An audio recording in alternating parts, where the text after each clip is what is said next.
Happy Friday and welcome back to the Wolff Den presented by Win Again Academy. Mark Moyer doing some great things with his networking and informational events. Check out winagainacademy.com. I'm Matt Wolff, founder and CEO of Ticket Time Machine. Today's guest in the Wolff Den is Val Whiting. Val, welcome to the Wolff Den. Happy Friday. Thanks, Matt. Thanks for having me. Yeah, for those people who don't know who you are, just give us a real quick introduction and then we'll get into it. I am a former Stanford basketball player, two-time national champion, and I played professional basketball for 8 years, 3 years overseas, 2 years in the 3 years in the ABL, and then another 2 years in the WNBA. Excuse me, 3 years. I got everything all backwards. So 2 overseas, 3 ABL, 2 WNBA, 3 WNBA. And now Tik Tok influencer, which we'll get into. Yes. As crazy as that sounds in the year 2021. What was your basketball background? Where did you grow up? You know, when did you start playing? When did you know that this was going to be a thing for you? I grew up in Wilmington, Delaware, from the East Coast, and I didn't really have a sports background at all until 7th grade. My math teacher asked me to come out for basketball. That's how I got started. But originally I wanted to be a cheerleader because I was being bullied pretty heavily. And I thought if I was a cheerleader and I was seen as cool, then the bullies would stop. And I didn't make the team, not many 6 foot cheerleaders out there. And so that later that week, my math teacher said, "Hey, Val, why don't you try basketball?" And I was like, okay. And that's how I got started. I never played any sports before. Only thing I was used to doing was having recess and playing tag and being a kid. And interestingly, that my parents both played basketball, but they never really forced the sport on me. Oh, it's strange that they both played, obviously, with your height. And I know everyone talks about height. It was a little bit annoying for me where people say, "Oh, you're tall, you must play basketball." And did you get any of that before you started? No, I did not. And I wonder if it's because it was a day and the time. It was the early 80s and girls playing sports wasn't seen as big. I think if I were a guy, they probably would have asked that question, but I never got that question.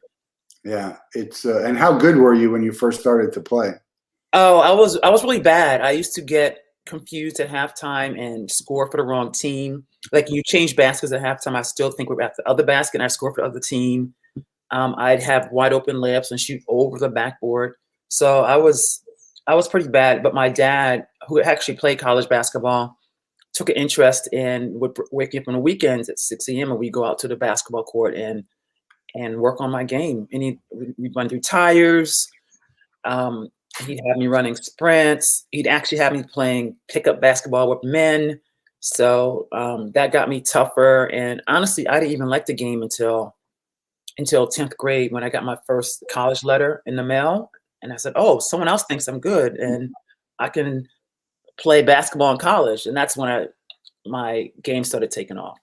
Yeah, it's funny because when I was in middle school playing, and I wasn't very good in middle school, but I made the team. I was somewhat tall. I grew a little bit afterwards.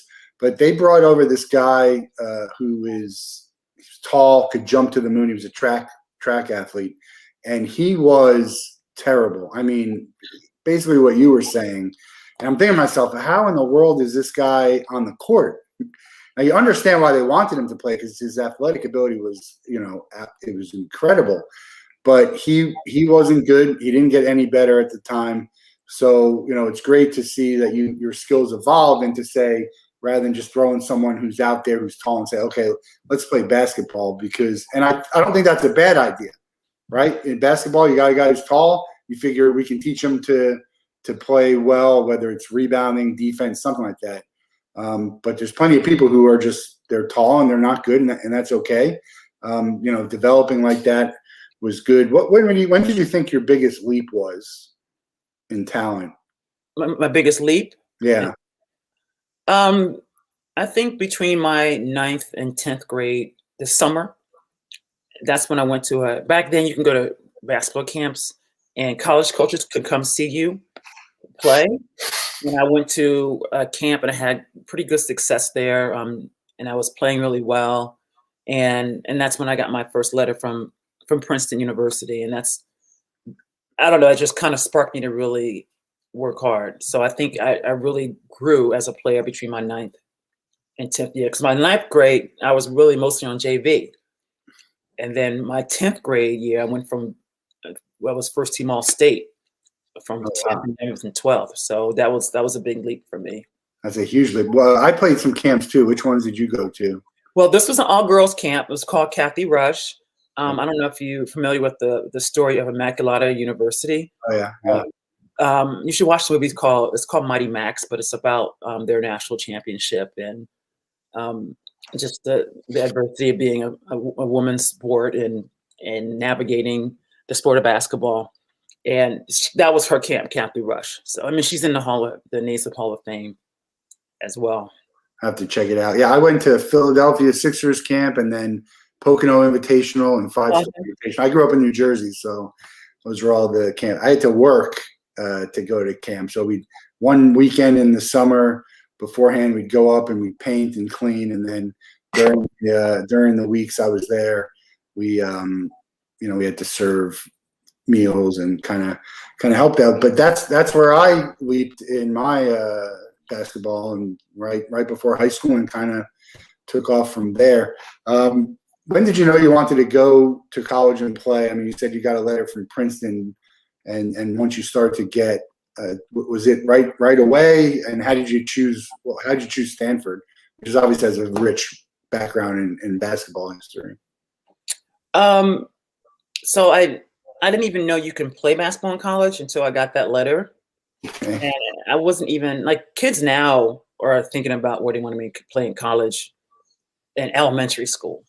I wasn't even thinking about college, anything then. And letters start pouring in, and then you can call, coaches could call you as much as they want. They could write you as much as they want. And I always had a fascination with going to school in California. And honestly, I didn't even know where Stanford was when I got my letter from them, because I only knew more about the Ivy Leagues because I was on the East Coast, like, Penn and Princeton and Yale and Brown. So I didn't think that Stanford was a good program. And Stanford actually wasn't even on the map yet as a perennial powerhouse until our first national championship. Before then, they had gotten really close to like the Sweet 16 or Elite 8, but just never made it past. So I didn't really think about them as a great basketball school either. I visited the school. I liked the team. I loved the coaching staff, and I wanted to be a doctor, and I was told they had a great pre-med program, and that was one of the biggest reasons why I chose that school. Yeah, Stanford, Princeton, Ivy League. So obviously, education was very important to you. Would you have gone to Stanford if you weren't playing basketball? Do you think you would have gone to Stanford, or you would have stayed closer to home and done the Ivy League thing? Oh no, I think I would have gone far away. Delaware was a really small state, and I just wanted to get as far away as possible and broaden my horizons. Yeah, I'm with you. I grew up in New Jersey. I was supposed to go to University of Arizona. My sister had gone there, and I ended up going to the University of Florida. So, other side of the country for me. Was it Coach Vanderveer? Is that the coach at Stanford? Yeah, she was there. She's the one who recruited you, or? Yeah, she was one who recruited me. Man, such a long there forever. One of the all-time greats, obviously. Did you feel right at home once you started to play in college? You felt I would belong. What was the transition like? Because the speed of the game, the athleticness of the players, going from maybe one or two on each team to all five, it could be overwhelming for some. How did you find the transition? I didn't have any problems with it because I was used to playing with guys, with men, and really good pickup basketball. Like the court I played with, college players would come back home and play. So I was used to the speed and the physicality. In fact, I was too physical. East Coast basketball is a lot more physical than West Coast basketball. So people would complain about me in practice all the time. So I had no problems with that. The biggest problem I had was that I didn't come my freshman year in shape. and I didn't do my off-season summer workout, and that was tough because I was always doing extra conditioning. We had a 2-mile test, and if you didn't make the 2-mile test, you had to get up 3 days a week at 6 a.m. until you made it. So that was hard for me. And after that, I was like, I'm never gonna let myself get out of shape again. Why didn't you do the summer workout prior? I don't know. I have no idea. I don't know why I didn't do it. It's funny. It wasn't because I know I'm in shape. I just was like, oh, I better start. It's 1 week. It was 1 week until I have to be out there, and I still hadn't done anything. Yeah. So yeah, obviously a great college career, 2 national championships there. What was the highlight of playing college basketball, winning the championships? What are some of the real memories that stay close to you? I think one of my fondest memory is when we were playing the national champion Tennessee my junior year at home, and we had fallen 13 points. We're 13 points down with a minute and a half to go, and our fans were leaving because like the game, Tennessee was going to win that game, and I was at the foul line, and I was like, okay, I'm just going to, minute and a half to go and just get my points. I didn't even think about anything. I didn't think about winning or losing. I'm just playing in the moment, and we ended up coming back and winning that game. I made the game-winning shot, and the game was so exciting that a guy in the stands actually had a heart attack. He survived, but he had a heart attack. That's how exciting the game was. That's crazy. So 13 points down with a minute and a half. Yes. Draining threes, and they missing foul shots, huh? And you know what? It wasn't teams didn't rely on a 3-point shot then as it did now. When we played, it was a lot about, it was post player centered, and it was pound the ball inside first, and then when they start doubling, then kick it out. And it wasn't even kick it out for the 3; it could be kick it out for the long, for the long 2. During the college career, at what point did you think, I'm going to be a professional? I mean, people, again, the same thing you're saying, people in grade school are thinking, I'm going to be in the pros, and they're getting people in their ear. But at what point did you think this is something that could happen? Well, when I was in middle school, elementary school, high school, in college, there was no women's professional basketball here in the United States. So when you're a player and you're a good player on a college team, you're like, okay, I'm going to go overseas and play. And that's what I thought. I was going to go overseas for a couple of years, and then come back and go to medical school. So that was my initial plan. And I actually had gotten into a med school, and I said I want to defer admissions for 2 years so I can go play pro ball. And they're like, okay, cool. And then I played overseas, and then for a couple of years, and then came back, and the United States had a league called the American Basketball League. And I joined that league, and after that, that league stayed in that league for 3 years, and then went to the WNBA. And that league, the ABL folded, then went to the WNBA. So I never thought any more about medical school after that. Yeah, and WNBA is celebrating their 25th anniversary this year. So 25 years ago, that's a pretty good accomplishment for a league that many people didn't have faith in. It took so long to even get started. What was the difference in the professional leagues that you played, from overseas to the first American Basketball League and then to the WNBA? Well, with overseas, is normally 2 foreigners per team, meaning it could be so if I'm playing in Brazil, it can be maybe it's 2 Americans on a team, or American and a Russian on a team. And so every player, only 2 of the players are the top players on the court per team, except for Brazil. Brazil has great basketball players. And then the ABL, everybody was great on the court.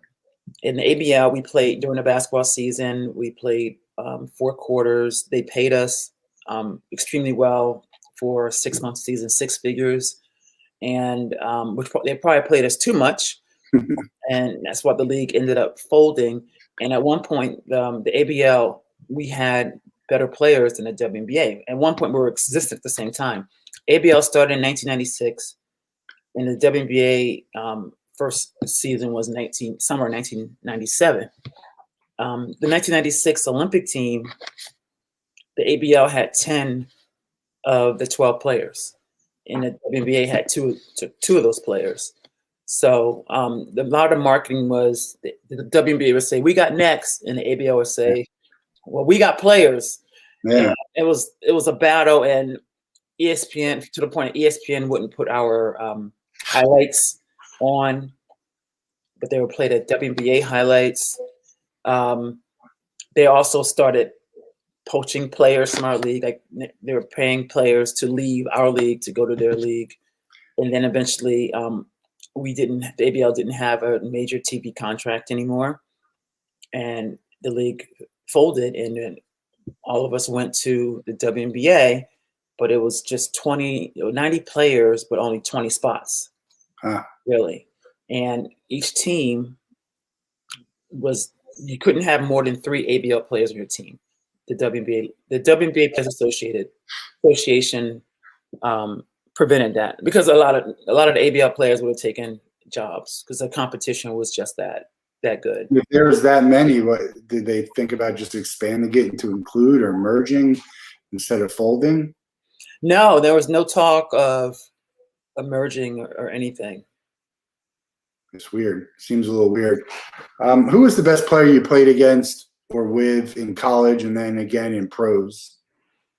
The best player I played against in college, it'd probably have to be, I don't know. I was going to say Lisa Leslie, but she didn't have the college career that she had with respect to her pro and her Olympic career. But she's probably the toughest center I've ever played against overall college or pros. And the best player I ever played against is Teresa Edwards, and nobody knows about her. She didn't even really play in the WNBA until her last couple years of her career. She was 38 when she entered the WNBA, so she wasn't obviously at her best, but she's the best player no one has ever heard of. Do you ever think about? I always used to think, like, if Gino would go coach the men's. We saw it. I just saw it in lacrosse. There was a crossover, I think, at Syracuse, a women's coach to coach the men's. I'm a little surprised he didn't do it with all that he's accomplished. Did you think he might go and coach the men's, or some of the women's coaches go over to coach the men's? Why would they want to? By saying that, you're assuming that the men are a higher level. Well, no, they get paid more, I think, right? Maybe people go to I'm not saying that the level of college basketball, because, Gino with UConn and when Pat with Tennessee, but I assume they get more money, right? The coaches get paid more. They do get paid more, but Dawn Staley, who's at South Carolina, I mean, she's making almost $3 million a year. So, and I'm sure Gino is probably way past that. Yeah. No, I know they do well. It's just I always question why some people want to leave college and go to the pros, even though it's just they think of things as a different type of challenge. Some of it thinks it just because of money. There's plenty of reasons why people do it. I just thought maybe he would take a shot at it. It's incredible the run he had. I mean, to have that many wins in this year is different than like the UCLA runs of Wooden. It's so much more competitive now and harder to win championships, and you see that now. It's been a few years. So incredible job of coaching. Where else would you have played if you could go back and pick, and you had to pick somewhere else? Was there another program or coach that you admired or would have loved to play again for? Oh, I really admired Vivian Stringer. And at the time, she was at University of Iowa, and I visited there, but I just couldn't see myself at Iowa. When you just drive in Iowa, it's just nothing but corn. Yeah. It wasn't a good fit for me. And she ended up at Rutgers? Yeah, she's at Rutgers now. Yeah, great. Rutgers, right down. Saw a bunch of Rutgers basketball games in my time. That was our skate school. But most people who lived in New Jersey didn't really want to go. They always wanted to leave the state and kind of go elsewhere. So the playing career ends, and you talk about wanting to be a doctor, but you gave up that dream, I guess. What was the thinking of that behind that? I just didn't have the same love I had for basketball. And then when I finished playing basketball, I didn't have the passion anymore for going to medical school. And so, what was your path? After that, it was hard. It was hard.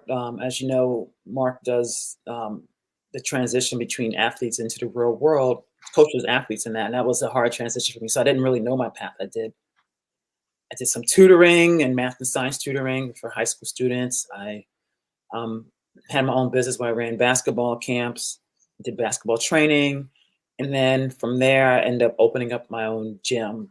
I work at a CrossFit gym, and I had that for I think almost 10 years.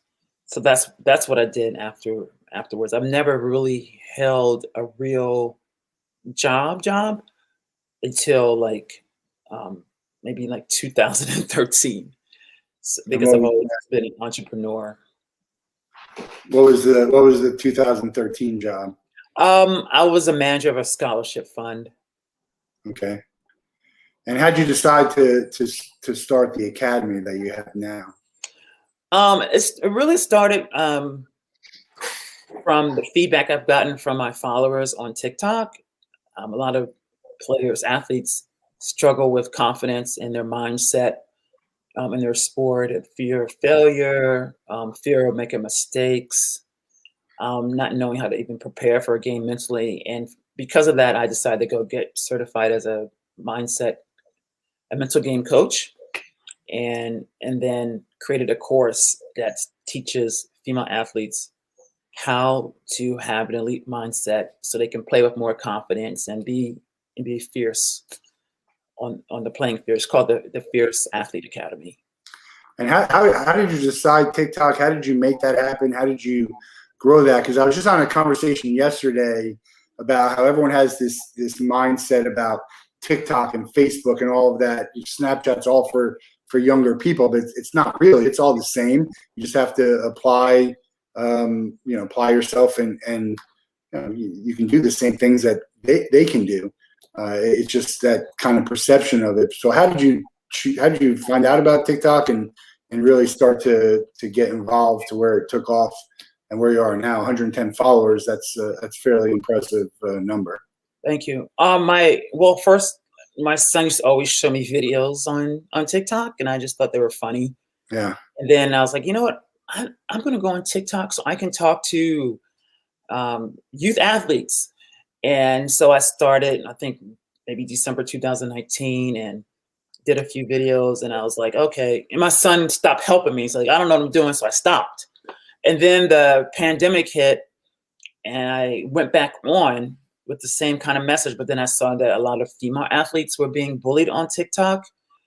And I started hyping up in their comments and just telling them how wonderful they are and keep up the good work.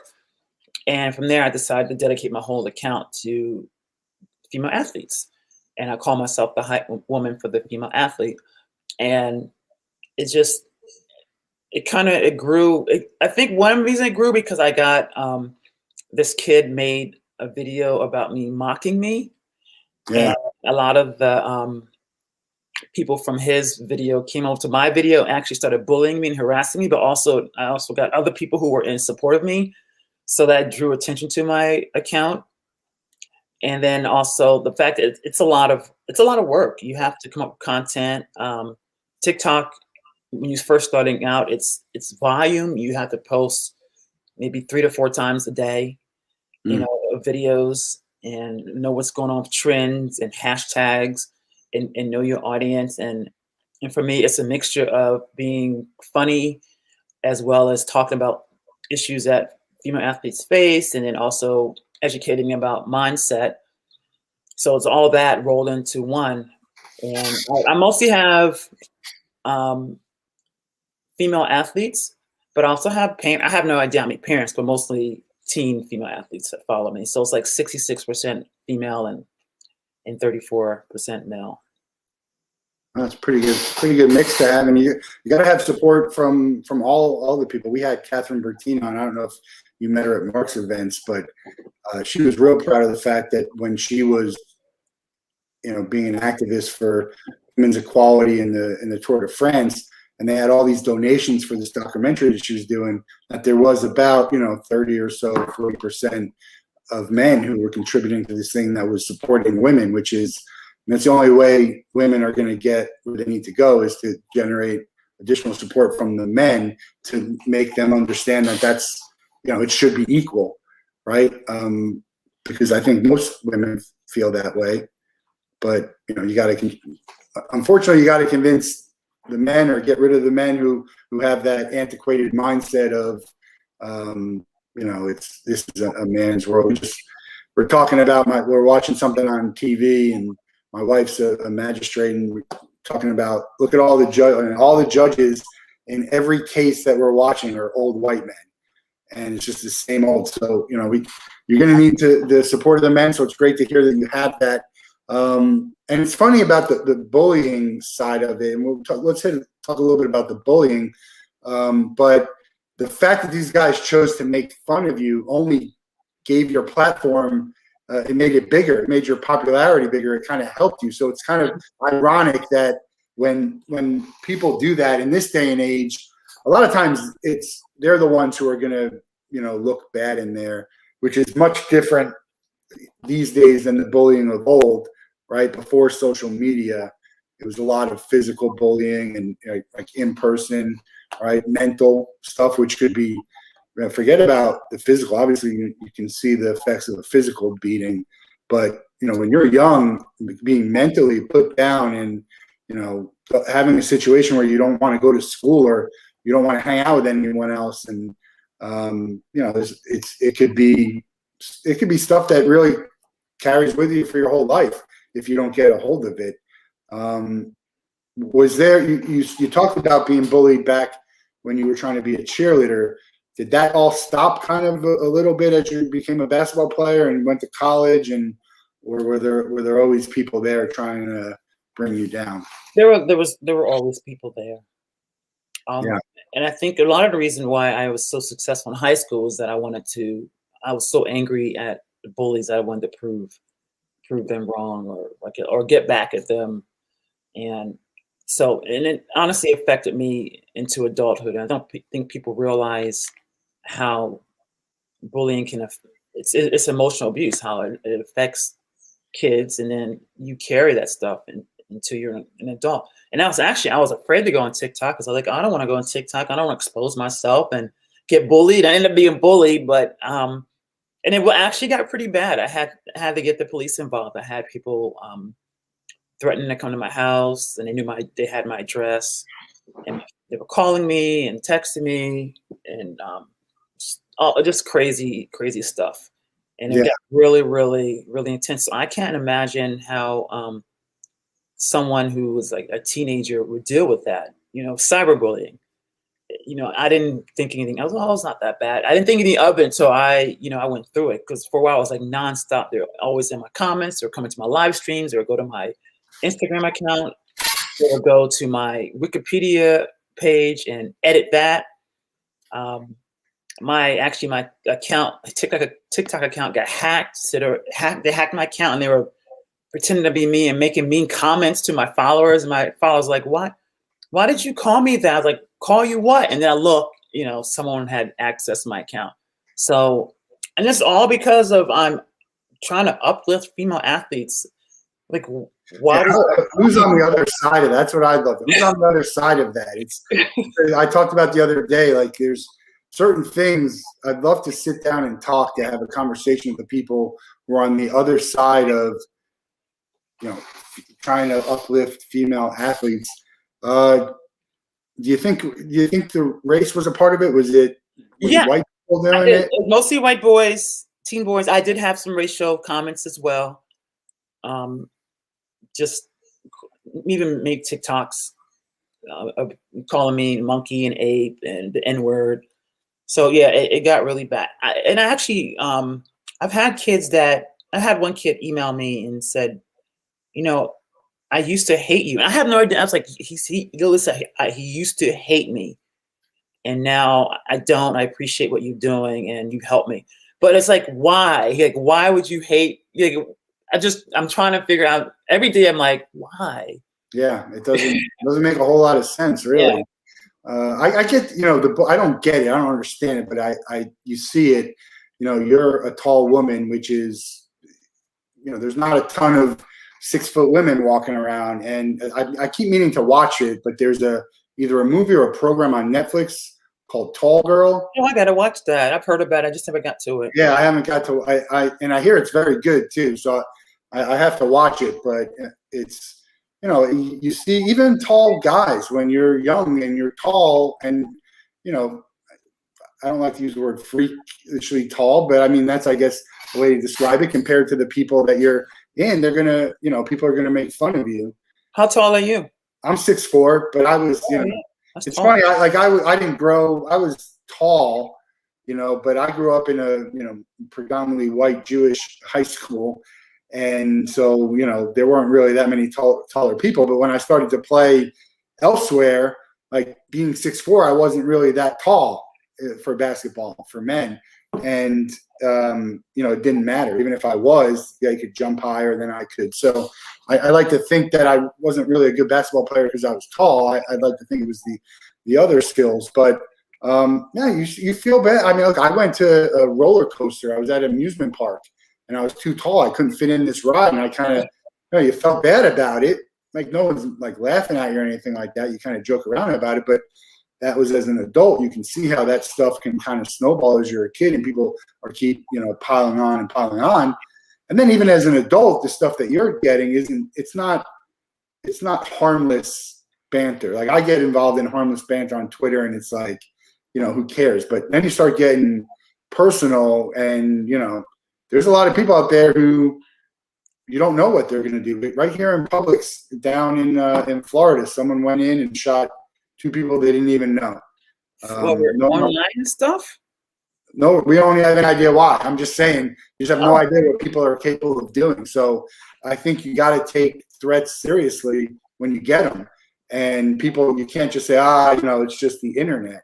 That's where it starts. And then you have the young kids. I mean, you've heard all the stories of the people who have chosen to end their life just because they were cyberbullied.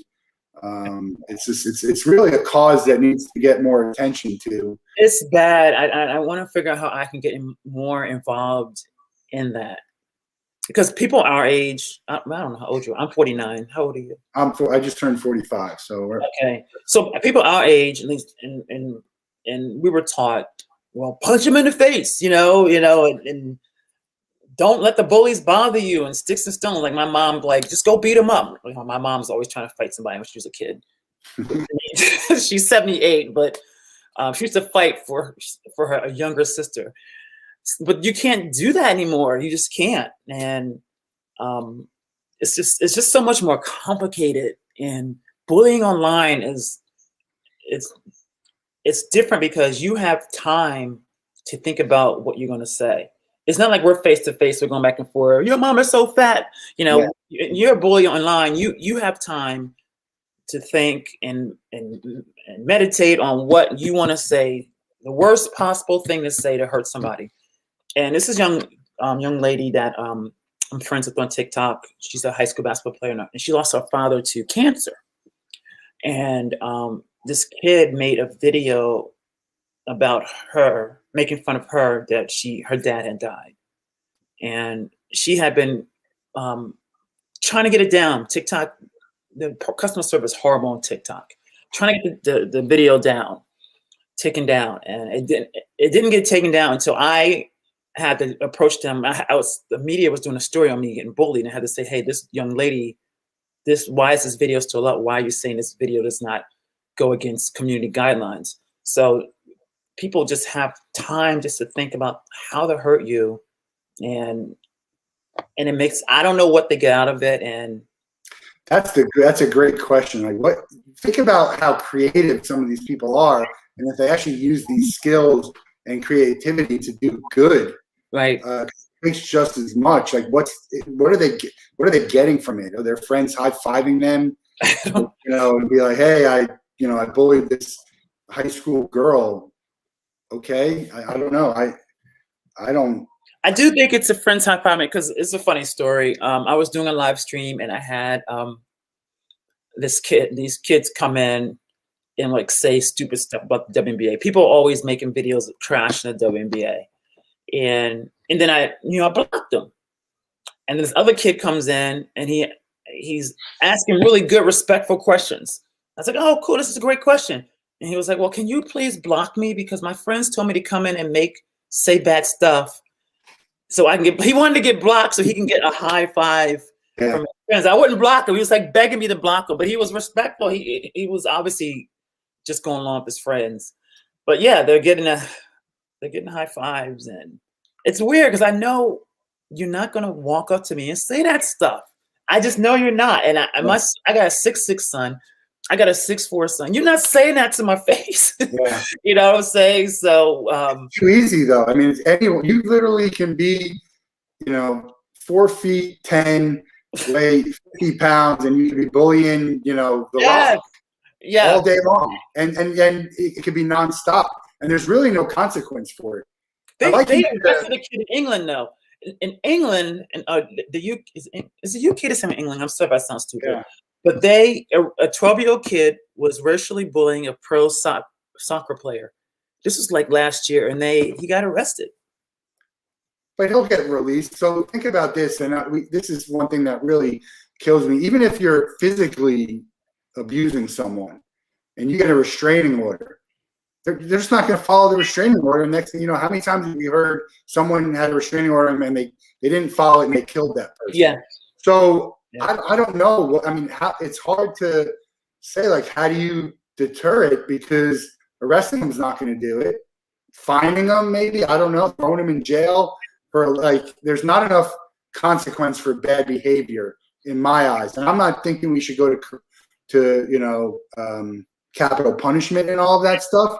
But I think that things need to be severe enough where you're not going to do it. And think about, like, if you start to do that and you throw this person in prison for 25, 30, 40, whatever it is, I don't know. Somebody's got to be made an example of. You're going to think twice before you do that because it's very easy to find out that it was you. And so I think it's an easy fix, but it takes, that's a hard thing to get past. But I think that's an easy fix. Yeah, it is. I need to look into that because I would like to make that a cause that I can champion. Just being an adult, experiencing that and knowing how serious it is. Yeah, there's got to be. I'll look and see what I have. I know. I thought I heard of something in that realm, but even thinking about baseball. Melania Trump was doing that. It was had a Be Best, but it kind of everyone was making fun of it because she's got this Be Best program, right? And her husband's literally the biggest bully in the world. Okay. I mean, it's crazy. How tone deaf is she? And she was like serious about it. And look, I don't care if you like. I don't like Donald Trump. I didn't like any of them. It doesn't matter if you're pro or not. To be someone, it'd be like if Nancy Reagan was doing drugs and Ronald's sitting there smoking weed. And that's exactly what it was. Yeah. How is that? How does anyone even think that's going to be? That's a good point. So it's crazy to me. But think about baseball. I don't know if you follow baseball with all the cheaters and the steroids. You get caught once, you get suspended for like a year. Okay, I just got a $120 million contract. Sit me out for a year. You get suspended twice, you sit out for 2, and then maybe it's a lifetime. So they cleaned up on that, but there's still people who know that there's such a big consequence, and they're still willing to risk it. So I think it's not just bullying. It could be everything. It could be theft. It could they tried to do in New York. I think that rule, if you have a gun, it's like 10, 15, 25. But then they don't even enforce the laws. So the hard part is get the law passed, and then have to figure out how can we enforce it because people aren't going to care. It's crazy how little people care about laws in this country. So I don't know. I'm happy to help any way I can. I think it's something that needs more attention. And the sad thing is, when does it get attention? When someone killed themselves or got killed, right? Yep. And it's like a school shooting, really. Like, we talk about it, we know it's a big deal, but it gets like real attention when something happens. Did you know about that case with the guy who, was it the girl, or the guy who told his girlfriend to kill herself on the phone and was like convincing her to do it? I think the trial's still going. No. Yeah, it's crazy to think, and you don't know the kids. You got 12, 13, 14-year-old kids. It's not something they're just going to be happy to come back and tell you that it's happening. So now you have to try and figure it out and ask them and really be aware of it. So I think it's great what you're doing on TikTok to be able to have the presence that you have. TikTok is like, I'm not on it. I did one video. I think I told you it's a pretty funny video, but I don't really know what to do. I'm not a dancer. It's overwhelming. It's a lot to try and figure out the content, but it's a rabbit hole. Like, it's like Reddit or YouTube. You get on there and everyone says, like, an hour later, you're like, what the hell just happened? Where did time go? Yeah. So, it's tough because even me, I'm like trying to put a picture and text for my social media content, Twitter, Instagram, Facebook, LinkedIn. It's difficult. I just had a conversation with my friends. Like, it took me like an hour a day to do that, just to come up with it. Now you got to do that every day. And, if you're having to do all these videos, you got to think about it. And maybe that first one doesn't hit, right?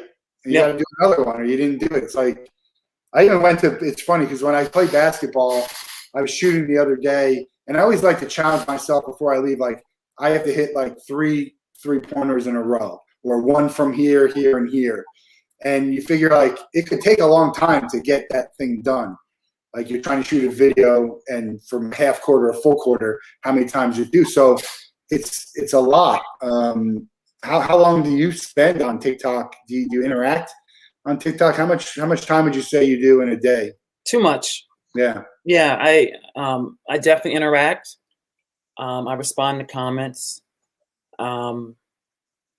I do a lot of research on what's trending. Like, I'll scroll through and see what's going on to see if I can make any of the ideas. I can take any ideas and use it for my page as well. I pick my son's brain a lot. He'll send me, "Oh, Mom, try this. This will be good." But yeah, I mean, at least 2 hours a day. I mean, at least. It's really trial and error. You can have a TikTok video. If it's bad, who cares? You move on to the next one. It's not going to affect you. I mean, you could always delete it, but you put it on. It's like, sometimes there's no rhyme or reason for what actually hits. I know. It's annoying. Yeah. I'm like, that got 1 million views, and I spent 3 hours on this video, and I got like 200 views. It's so frustrating. It's the stuff that goes viral, and I'm always like shaking my head. I think I don't know what the number is, but there's a big percentage of that's all staged, that people are trying to make look like it's real. Like, oh, really? Like, I woke my wife up in bed, and or all these. There's just a lot of stuff that are pranks that they're clearly staged, but people still like them. So I don't know. More credit to them. If you can get something that people like, I haven't figured it out. You could fall. You just someone get hit on the head with something and fall, and everyone starts laughing. And it's funny. We laugh at stuff like that, but you just never know. It's crazy. It's just the weirdest thing. Yeah, NFT stuff, and someone sold a fart for NFTs. What? It's and I'm a big toilet humor kind of guy. I laugh at that stuff, but to me, that's the stuff that kind of stays within the guy talk, and not something I'm willing to put on social media yet. The cool thing about your TikTok is it's you, and I know this is a lot of people. When you start to get up in the followers, it's not them. Can there become a point where you have to move on and kind of guide the content where someone else is doing, or is the nature of what you're doing, it's always going to have to be you? I think it's always going to have to be me. I don't even know how I would. It's like I have someone who manages my Instagram. I don't know how I can do that for TikTok because I still have to film the videos and be seen somehow. Yeah. Maybe someone could. Do you have someone filming it? No, I do. I do most of it, Tripod? all the filming Yeah. with a tripod and a ring light. Yeah. What's the next step? How can you get to the next level? Of Just whatever you're doing, whether it's TikTok or elsewhere. my next level, I would like to be speaking more to organizations. Also, would like to have my Fierce Athlete Academy take off because that could be helping more female athletes as well. My goal was to reach 1 million female athletes. That's like my goal with And regards I to what think I'm it's doing. such a small percentage. I mean, it's a huge number, but it's in the U.S. It's not a huge as huge as you would think. I always say if you're impacting one person and that person's maybe helping, it grows fast, but it feels good. So look, we'd love to all help 1 million people, but the people that you just never know what you're doing that could help someone else.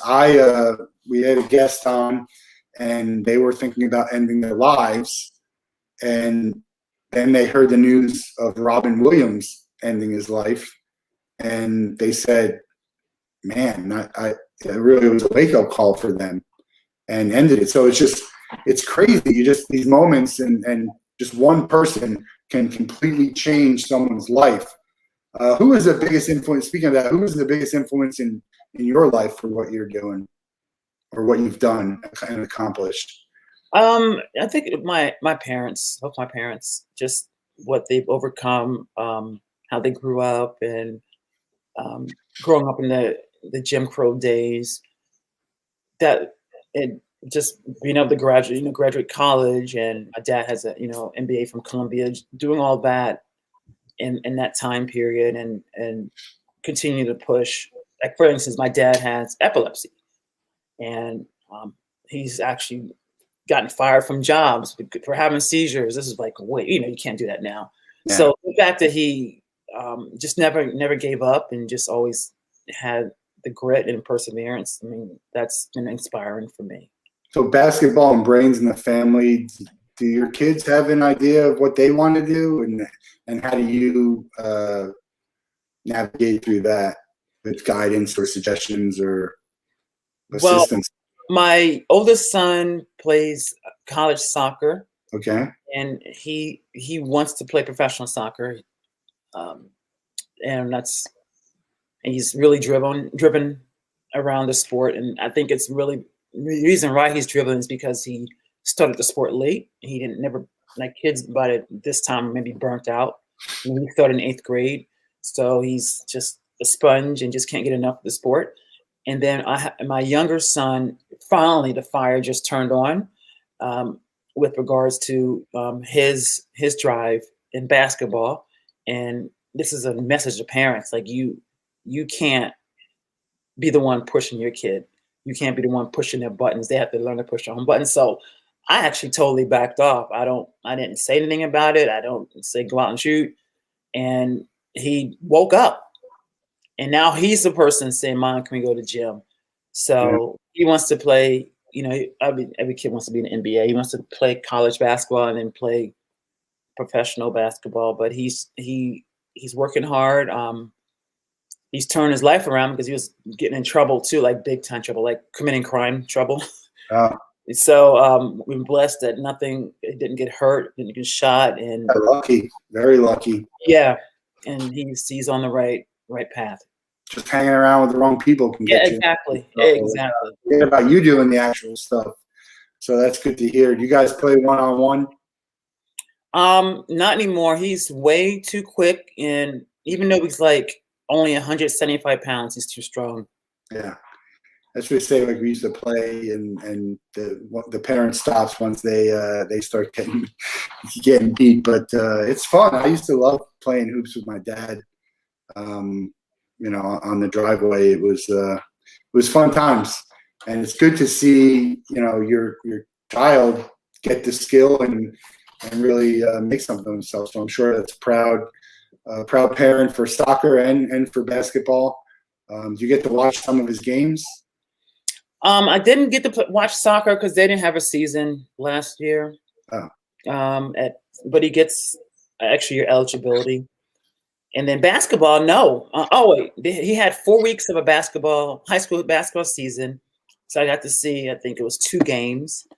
And then the last week got canceled because the team they played against, one kid tested positive for COVID. And then because they played against them, he had the quarantine for 2 weeks, and then their season was over.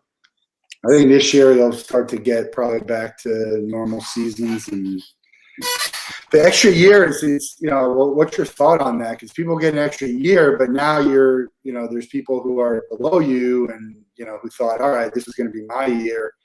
Yeah. Tough. It's a tough situation. Yeah. There's a college coach I'm friends with, and she said the 2022s are going to have it the worst. And I can't remember why. That once people coming out in 2022, high school kids are going to have it the worst because of this. We got some people who would have been gone already that are not going to be part of, the class or even going in. People have less scholarships available. Yeah, I wish high school could get another year. I wish they could do that somehow. Yeah, that would be tough for the other people too, and right, the juniors coming to seniors, and then you got to cut it off somehow. I applaud them for recognizing that the loss for the kids. And I didn't play college, but man, I'd love to play another year of high school, even just could go back. I feel like I got gypped a little bit with, but that's for a whole nother show. Who's the Mount Rushmore of women's basketball? The 4 best players to ever play. Sho Miller, Teresa Edwards. I'd probably put Lisa Leslie up there, and then Katrina McClain. These people that didn't really even play. Like Sho Miller didn't play in that WNBA. She would have dominated.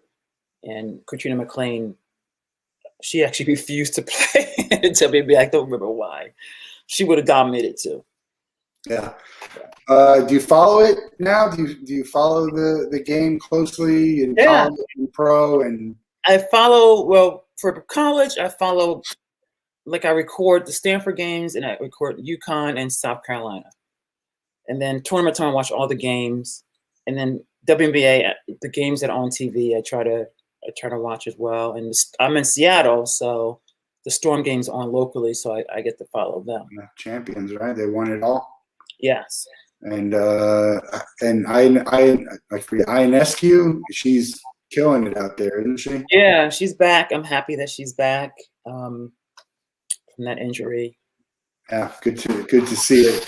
It seems like the women's basketball is in good hands. There's a lot of good competition, a lot of great players, some personalities too, which is always going to be helpful when you're trying to grow a sport. It's weird. You see some the great players who, someone like Mike Trout in baseball, and it's okay. You don't have to. You're not out there to be entertaining to people. You're out there to play basketball and win games and be the best you can. So you can't fault someone who's not a personality. But then there are other people, who aim to be a personality and get more visibility. And I think the more they have there, the more popularity they'll get, and the more press and highlights, and it goes. But 25 years, very impressive for the league.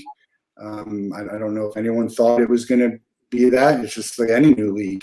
It's tough to grow, and it doesn't even matter what it is.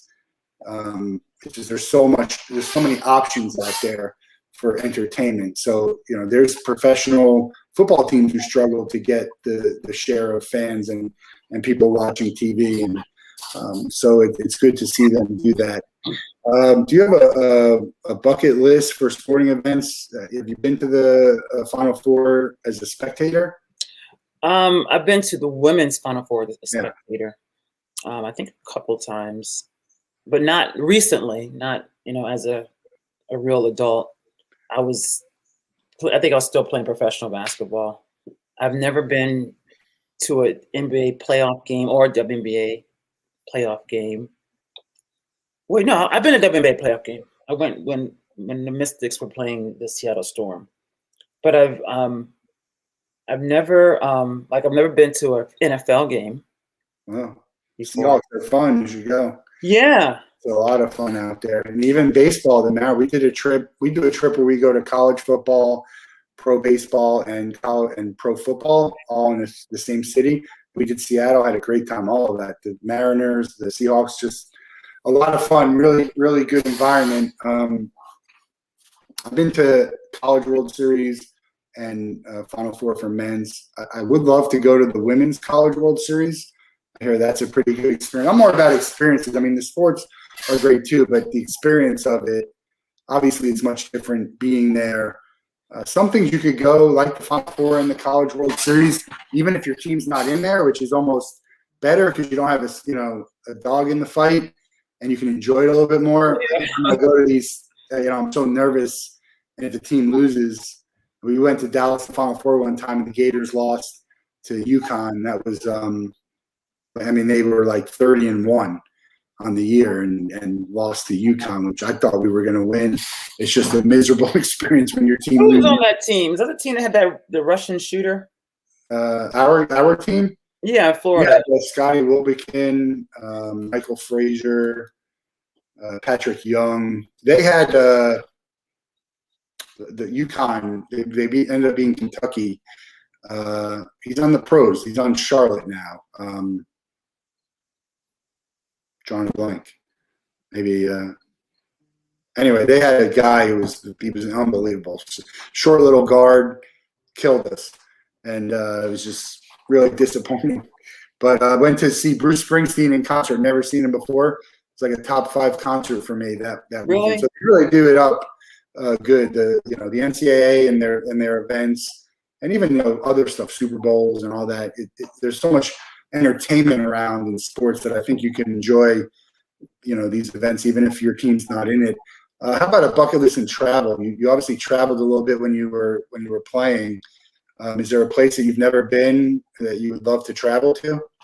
I've never been to Africa. Okay. I love to travel there. And I'm honestly, I've never traveled internationally outside of basketball. I've only traveled for basketball. I've never traveled for fun. No. I That'd be recommend it. Traveling is one of my favorite things to do. They actually just started a basketball league in Africa. They finished their first season. Walter Hodge, who's a Gator, was the MVP. So they're affiliated with the NBA. You never heard of it? Really? Which country in Africa? It's called BAL, Basketball Africa League. Yeah, they just finished their first season. So, yeah, interesting for there. We'll let you out of here. The same question we get everyone out on. You have one person that you could spend a day with, 24 hours or whatever. They have to be living, and you can't be related to them. Who are you gonna choose, and what are you guys gonna do? It doesn't have to be basketball; it could be anyone. I'm gonna actually spend a day with Barack Obama, and I'm gonna ask his speechwriter to join us. Yeah, I want them write a speech for me. Obama, I don't know if he's my one, but he's up there. He's in my top 5 for the people. Would you shoot hoops with him? I mean, is there anything cooler than the President of the United States going like that, walking off the court and saying that's how I do it? Yeah, I remember that video. Yeah, great. I would love it. It's a good choice. We got a couple other people who picked him. I've already made outreach to some of the names that were listed for my guests. I hope to make it happen someday. That one's going to be a little bit tougher, but I have high hopes for Ticket Time Machine and the Wolff Den. So we're going to put it on the list. Really enjoyed the time here today. Let's work to getting putting an end to bullying. Follow Val on TikTok. I am Coach Val. Instagram, I am .Coach Val. And we look forward to seeing where you bring this. Best of luck to you and the kids, and we'll talk to you soon. Thanks, Matt. All right, everyone have a great weekend. We got some great shows next week. But that's it for the Wolff Den. See you next time.